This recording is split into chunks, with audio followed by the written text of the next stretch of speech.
Close your eyes and imagine you are exactly 10 years old. You wake up on a bed of soft, thick animal furs inside a small shelter constructed from woven branches and dried hides. The morning air carries a sharp, cool bite, and it smells faintly of wood smoke from last night's fading campfire. There is no blaring digital alarm clock violently throwing you out of sleep. There is no frantic school bell ringing in the distance. There is no stiff, uncomfortable uniform that you are forced to put on before rushing out the door. You sit up, rub the sleep from your eyes, and look around the bustling camp. Some of the adults are already awake and working. They are sitting in the dirt, methodically sharpening stone-tipped spears, or sorting through woven baskets filled with roots and wild berries gathered the day before. Over by the edge of the clearing, where the tall grass meets the forest line, a group of kids, some younger than you, some older, are laughing and running. They are playing a game, crouching low to the ground, pretending to track an invisible animal through the brush. One of them spots you, smiles, and waves for you to come over. You stand up and walk toward them. You don't have to pack a bag. You don't have to catch a bus. School is not a physical place you travel to. School is simply what happens the moment you open your eyes and start living your day. So, what did education actually look like for ancient humans, for almost the entire 300,000-year story of our species? The concept of a school completely did not exist. There were no enclosed classrooms. There were no certified teachers standing authoritatively in front of rows of identical wooden desks. There were no heavy textbooks, no standardized tests, no multiple-choice questions, and absolutely no grades to measure the worth of a human being. Yet, somehow, these people learned. How did they master the hundreds of highly complex skills they needed just to survive? How did they learn to hunt massive, dangerous prey? How did they know exactly which wild mushrooms were medicine and which ones would kill them? How did they figure out the intricate physics of knapping a piece of flint into a razor-sharp blade? How did they learn to cooperate flawlessly in life-or-death situations?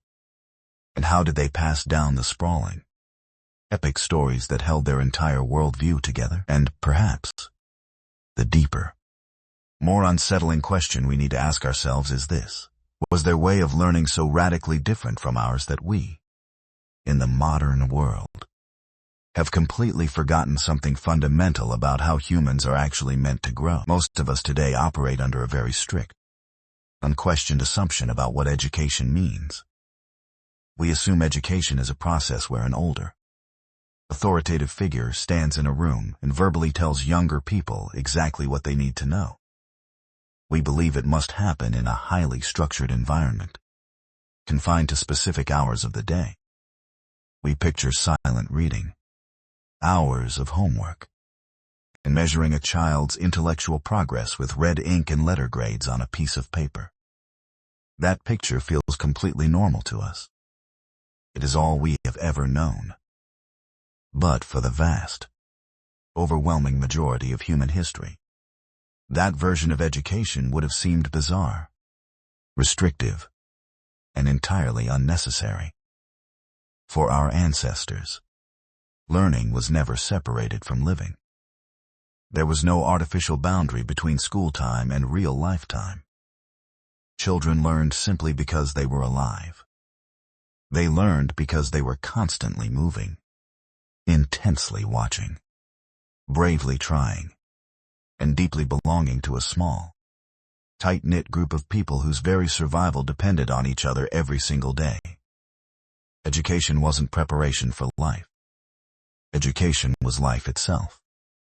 When anthropologists study modern hunter-gatherer societies to understand our past, one of the clearest patterns that emerges is that children learned almost entirely by observation and participation. From the time they could walk, young kids followed the adults on long foraging expeditions. They didn't bring notebooks. They brought their undivided attention.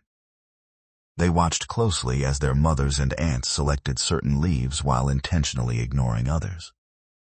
They watched the hunters crouch down and read microscopic clues in the dirt: a snapped twig, a crushed blade of grass, a faint footprint. And when these children felt ready, they stepped up and tried it themselves. Not because an adult assigned it to them as homework. They tried because humans have a deep, evolutionary drive to be competent, to be useful, and to contribute to the tribe. Another incredibly powerful mechanism for learning was something we often dismiss today: play. In the ancient world, children didn't segregate into groups of exact same ages. In mixed-age packs, kids spent hours upon hours every single day just playing. They played intense hunting games. They built miniature shelters out of sticks and mud. They practiced throwing perfectly balanced wooden spears. This wasn't just killing time. Play was nature's ultimate, perfectly designed curriculum. Through this wild, unstructured play, they were training their nervous systems and building their muscles. They learned how to negotiate, how to cooperate, how to resolve conflicts without adults intervening, and how to understand animal behavior. All of this happened completely naturally, without anyone forcing them to sit still or delivering a dry lecture. When the sun finally set and darkness swallowed the wilderness, the greatest classroom in human history opened: the campfire. Fire did more than just keep predators away. It extended the day and created a space for culture. Around the glowing embers, the elders would speak. They told epic stories about ancestors who survived impossible odds. They told myths explaining why the wolf hunts at night, or how to appease the spirits of the river. These stories were not just bedtime entertainment. They were highly practical survival encyclopedias. They contained encoded maps of the landscape, moral frameworks, and vital ecological data. Ancient humans didn't have hard drives to store information. They stored their data in mythology, and they downloaded it directly into the imaginations of their children. And, finally, when a child actually needed to learn a highly specific, technical skill like how to shape a better stone spear point, or how to weave a watertight basket, an adult or an older child would step in to guide them. But the teaching was remarkably different from today. There was very little talking. The elder might gently guide the child's hands, offer a quiet, single word of advice, or simply sit next to them and demonstrate the technique slowly so the child could watch and mimic. The instruction was incredibly gentle. It happened in the moment, and only when the child was intrinsically motivated. There was zero pressure. No one was ever told, "You are 10 years old. You should know how to do this by now." Everything followed the child's natural developmental pace. Let's reconstruct exactly what one day of this kind of learning might have felt like. You wake up as the sun breaches the horizon. The first thing you do is help carry water from the stream or gather dry firewood. You don't view this as a chore or child labor. You do it because it's simply the rhythm of your people. It's how your family survives. Later in the morning, you drift toward the loud, energetic group of children playing near the trees. Today, the older kids have decided to practice a hunt. One child volunteers to be the prey and runs ahead, leaving subtle tracks in the brush. The rest of you must fall dead silent. You have to move like ghosts, working together seamlessly as a team to figure out the trail. When someone accidentally steps on a dry branch, snapping it loudly and giving away your position, there is no punishment.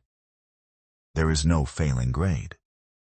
There is only a chorus of laughter, some good-natured teasing, and a collective lesson learned about stealth. In the late afternoon, the heat breaks. You notice an elder sitting quietly near the edge of the camp, methodically working on a piece of flint. You are curious. You walk over, sit down close, and watch in silence. After a few minutes, the elder smiles, hands you a rough piece of stone and a heavy striking rock. With slow, exaggerated movements, they show you exactly how to strike the edge so that a razor-sharp flake fractures off. You take a breath and try. Crack. You hit it at the wrong angle. The stone chips uselessly. You try again. Crack. Another failure. Your hands sting. But the elder doesn't yell. They don't snatch the stone away in frustration. They simply take it back, show you the angle one more time, and hand it back to you. Slowly, your brain and muscles begin to sync. Your hands understand the rhythm.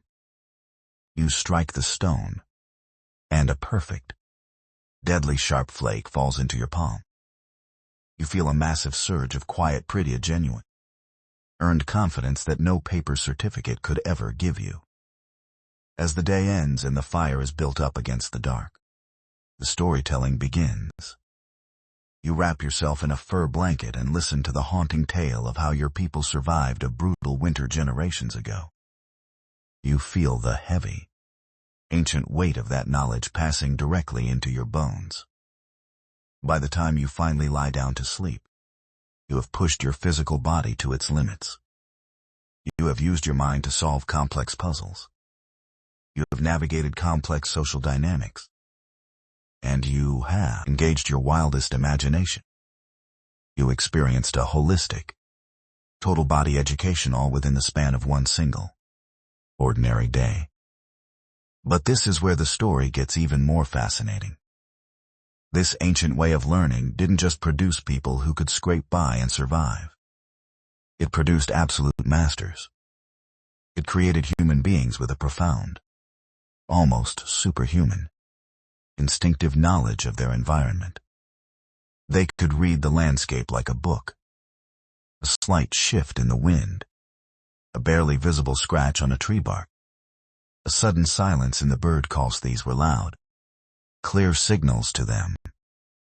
Signals that a modern human would walk right past without ever noticing. They developed infinite patience, unbreakable physical resilience, and genius-level social intelligence because their education was tied directly to real-world consequences and real human relationships. Perhaps the most surprising psychological outcome of all is this. Children raised in these ancient environments grew up possessing a fierce sense of individual autonomy, perfectly balanced with a deep, unbreakable sense of belonging. They were completely free to explore the dangerous world, to take risks, and to figure things out on their own. Yet, they were never truly alone. Their learning happened inside a massive, invisible web of human connection that supported them, caught them when they fell, and guided them every single step of the way. Now, look at the contrast with the modern world. Today, millions of us spend the most energetic years of our lives sitting perfectly still inside square, artificially lit rooms. We are explicitly told what we must learn, exactly when we must learn it, and exactly how we must prove we learned it. We absorb astronomical amounts of abstract information, but so much of it feels entirely disconnected from our actual lives. It feels disconnected from the natural world, and disconnected from the people sitting right next to us. Countless young people endure 12 or 16 years of this schooling, only to graduate feeling completely lost. They have no idea what any of that memorization was really for. And, tragically, many of them do not know how to use their own hands, their own bodies, or their own emotional intelligence to solve real, tangible problems in the adult world. Ancient children rarely sat still for more than a few minutes. Almost everything they learned had an immediate, highly visible purpose. They developed skills on a Tuesday that they would literally use to feed themselves on a Wednesday.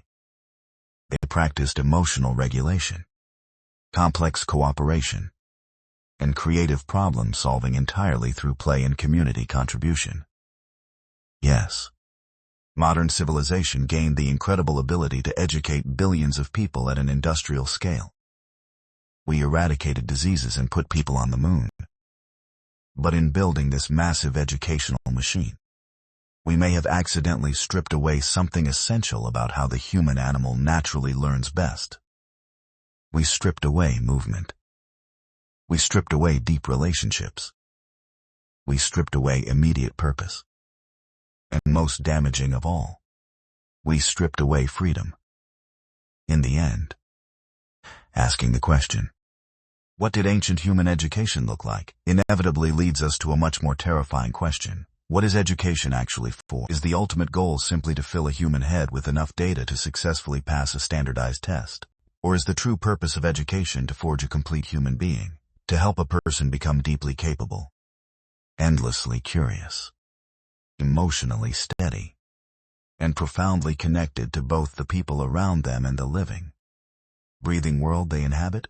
Ancient humans had no schools, no curriculums, and no grades. Yet they successfully raised generation after generation of highly skilled, infinitely adaptable, and socially brilliant people. These were the people who carried our species through catastrophic ice ages and walked across entire untamed continents.